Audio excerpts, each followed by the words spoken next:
Adapun Zodiac, menurut laporan dari iceplus.com, itu akan mengadakan PenCon untuk memperi Kang Yeso dan Mashiro. Keduanya menandatangani kontrak di bawah 143 Entertainment. Dan mereka tidak akan melanjutkan dengan Kelpo setelah kontrak awal mereka berakhir. Ketika saya datang ke Korea Selatan, kekhawatiran terbesar saya adalah Hello everyone, I'm Sulkim. Welcome back to my YouTube channel. Yorobun yang lagi nonton, gimana kabarnya hari ini? Apakah dalam kondisi yang baik-baik saja? Or maybe lagi dalam kondisi nggak baik-baik aja nih? Entah itu dia kena lagi sakit, lagi galau, baru putus, atau lagi banyak banget nih masalahnya. Apapun itu, tetap semangat ya guys, don't give up. Waiting. By the way Yorobun, dalam 10 menit lebih ke depan aku akan menemani kalian untuk menyajikan informasi terhangat seputar dunia per K-popan yang pastinya sangat sayang banget nih untuk dilewatkan. Dan buat teman-teman yang mungkin pengen request next time kita bahas siapa, langsung aja ya komen di kolom komentar, karena aku pribadi juga agak kurang tahu gitu apa yang diinginkan oleh para subscriber aku. Jadi mungkin kalian bisa langsung komen or maybe langsung DM aku di Instagram ya untuk fast respon. Dan Yorobun, langsung aja yuk kita mulai dari topik pertama. Di topik pertama kita bakal bahas tentang Zodiac yang akan menggelar PenCon pada tanggal 18. Wow. By the way, kalian tahu nggak PenCon itu apa? Ya siapa tahu gitu kan, ada yang belum tahu. Jujur ya, secara pribadi pas sebelum ngebahas ini, aku tuh juga agak kurang tahu paham sih dengan yang namanya PenCon. PenCon itu apa sih? Baru pahamnya sekarang guys. Baru paham pas bahas ini. Serius. Karena jujur aja nih guys, aku tuh belum pernah ngikutin kegiatan-kegiatan PenCon, pen meeting, ataupun nonton konser tuh belum pernah sama sekali. Karena mungkin aku juga terlalu fokus ya sama kerjaanku. Jadi ya dikarenakan itu aku nggak mengikuti kegiatan-kegiatan seperti itu. That's why aku nggak terlalu paham gitu dengan acara-acara seperti ini. Lantas PenCon itu apa sih Bang Yus? Nah Yorobun, PenCon itu merupakan event fan meeting dan juga konser yang digelar dalam satu acara. Makanya namanya PenCon. Kata pen diambil dari kata pen meeting, sedangkan con itu diambil dari kata konser. Lewat PenCon, para penggemar bisa menikmati performance idol favoritnya, sekaligus berinteraksi langsung dengan mereka dalam waktu yang lebih lama daripada fan meeting biasa. Sama seperti fan meeting dan juga konser, tiket PenCon juga dibagi menjadi beberapa kategori, mulai dari yang paling dekat dengan panggung hingga yang paling jauh. Semakin dekat, ya tentu biayanya juga semakin mehong.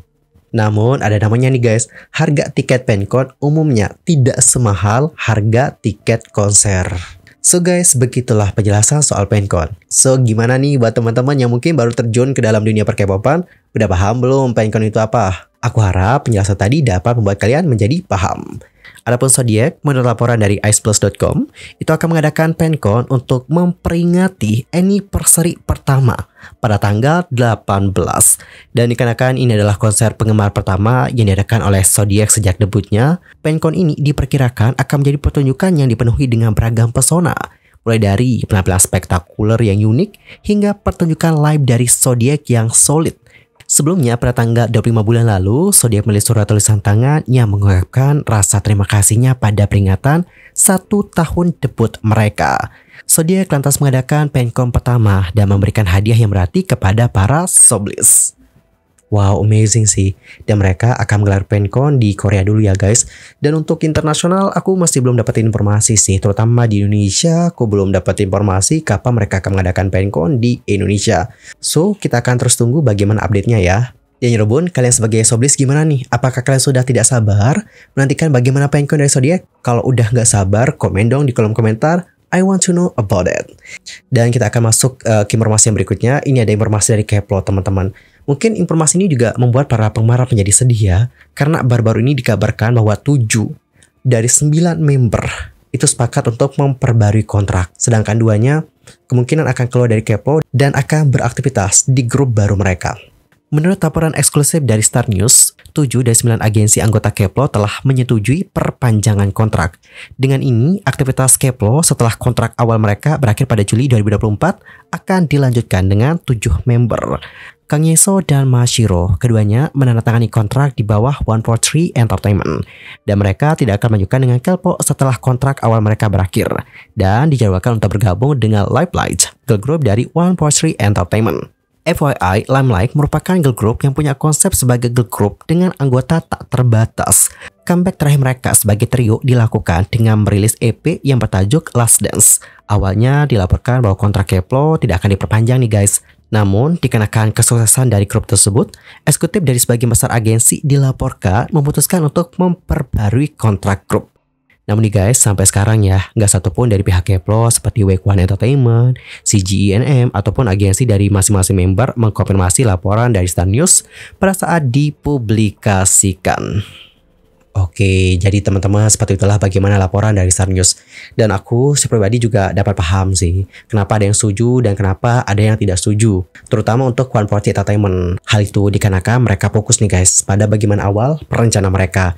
Nah, rencana mereka kan emang di limelight teman-teman. Mereka pengen boy group ini atau girl group mereka sendiri itu sukses. So, dikarenakan itu mereka akan membuat Kang Yesuk dan juga Mas Hiro berpromosi ataupun beraktivitas di grup tersebut. Jujur ya, sebagai penggemar itu juga pasti akan merasa kehilangan, sedih juga. Ya siapa sih yang gak sedih gitu ya kan?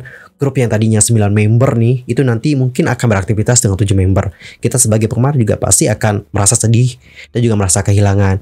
But ya, mau bagaimana lagi ya teman-teman? Memang seperti itulah jalannya. Tapi sekali lagi kita juga belum tahu sih tentang hal ini karena juga belum dikonfirmasi oleh Wake One ya. So, mari kita tunggu saja bagaimana statement dari Wake One ataupun agensi yang menaungi Keplo. Di sisi lain, pada tanggal 13 Mei, Keplo mengumumkan tanggal dan detail untuk comeback bulan depan. Full album perdana bertajuk Keep On Going On dijadwalkan akan dirilis pada tanggal 3 Juni pukul 18.00 waktu Korea Selatan.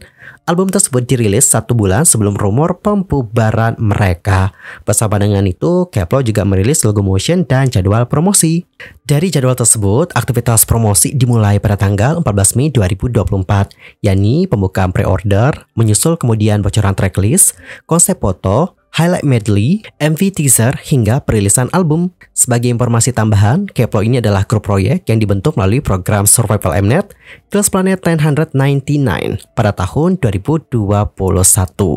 Mereka akhirnya resmi debut pada Januari 2022 dengan kontrak selama 2,5 tahun. Dan Yorobun, sampailah kita ke informasi yang terakhir. Di informasi terakhir, datanya dari salah satu trainee asal Korea Utara yang menjadi sorotan dalam sebuah program survival show. Adapun nama program survivalnya adalah KBS Make Mate One. By the way, untuk informasi, program survival ini diikuti oleh 36 peserta multinasional yang tak terikat kontrak dengan agensi manapun. Di garis bawahi, gak terikat kontrak dengan agensi manapun. Kesimpulannya adalah mereka semua individual trainee guys. Adapun tujuan dari program ini adalah untuk menciptakan boy group global baru yang merokotakan 6-7 orang member. Program ini juga menggandeng beberapa mentor vokal, dance, hingga rap. Adapun mentor-mentornya antara lain adalah, dimulai dari vokal dulu ya. Mentor vokalnya itu ada One Star dan juga Kim Song Eun. Kemudian untuk mentor dance ada Fata dan Ingyu We Them Boys. Dan untuk mentor spesial ada Solar from Mamamoo. Dan guys, program ini tayang perdana di KBS 2 pada tanggal 15 Mei 2024. Dan tayang setiap hari Rabu pukul 22.10 waktu Korea Selatan. Oke, jadi seperti itulah ya bagaimana informasi soal program survivalnya. Lantas untuk trainee yang berasal dari Korea Utaranya itu siapa sih? Nah Yorobun, trainee yang berasal dari Korea Utaranya itu bernama Kim Hak Song. Meskipun informasi soal dirinya itu masih terbatas nih, netizen telah menunjukkan ketertarikan yang besar pada perjalanan hidupnya dan bagaimana dirinya bisa menjadi bagian dari industri hiburan Korea Selatan. Banyak yang penasaran tentang proses audisi dan perjalanannya hingga bisa tampil di KBS Make Mate One. Pada episode pertama, para trainee itu kan diberikan kesempatan untuk memperkenalkan diri menggunakan kata kunci dan banyak yang terkejut dengan istilah Escape from the North. Kim Hak Song lantas membenarkan dan juga mengatakan bahwa dia datang ke Korea pada tahun 2017.